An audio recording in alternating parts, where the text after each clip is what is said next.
नाज़रीन गिरामी, अस्सलामु अलैकुम वरहमतुल्लाहि वबरकातुहू। अल-नूर टीवी में हम आपका इस्तकबाल करते हैं। आज के इस वीडियो में हम जानेंगे कि क़ुरबानी का मसनून तरीक़ा क्या है, क़ुरबानी के जानवर को किस तरह ज़बह किया जाना चाहिए। तो आइए नाज़रीन हम शुरू करते हैं।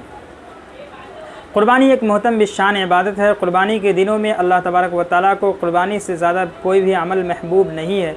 इसलिए क़ुरबानी करने वाले को चाहिए कि क़ुरबानी अपने हाथों से ख़ुद करे। अगर ऐसा नहीं कर सकता है तो कम अज़ कम जब क़ुरबानी का जानवर ज़बह किया जाए तो वहाँ पर खड़े हो और अपने आँखों के सामने वो मंज़र देखे, ताकि उसके अंदर अमली जज्बा पैदा हो। किसी भी चीज़ को क़ुरबान करने से इंसान की दिल की जो कैफ़ियत होनी चाहिए उसको वो महसूस कर सके।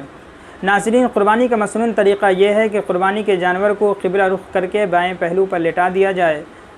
उसके बाद ये दुआ पढ़े, इन्नी वज्जहतु वजहिया लिल्लज़ी फ़तरस्समावाति वल अर्ज़ हनीफ़न वमा अना मिनल मुशरिकीन इन्ना सलाती व नुसुकी व महयाया व ममाती लिल्लाहि रब्बिल आलमीन ला शरीका लहु व बिज़ालिका उमिरतु व अना अव्वलुल मुस्लिमीन। उसके बाद बिस्मिल्लाह अल्लाहु अकबर अल्लाहुम्मा मिनका वलक, ये कहते हुए तेज़ धार छुरी से इस तरह ज़बह करे कि जानवरों की शहरगें जो होती है वो पूरी तरह कट जाए। ज़बह करने के बाद ये दुआ पढ़े, अल्लाहुम्मा तक़ब्बलहु मिन्नी कमा तक़ब्बलत मिन हबीबिका मुहम्मदिन सल्लल्लाहु अलैहि वसल्लम व खलीलिका इब्राहीम अलैहिस्सलातु वत्तस्लीम।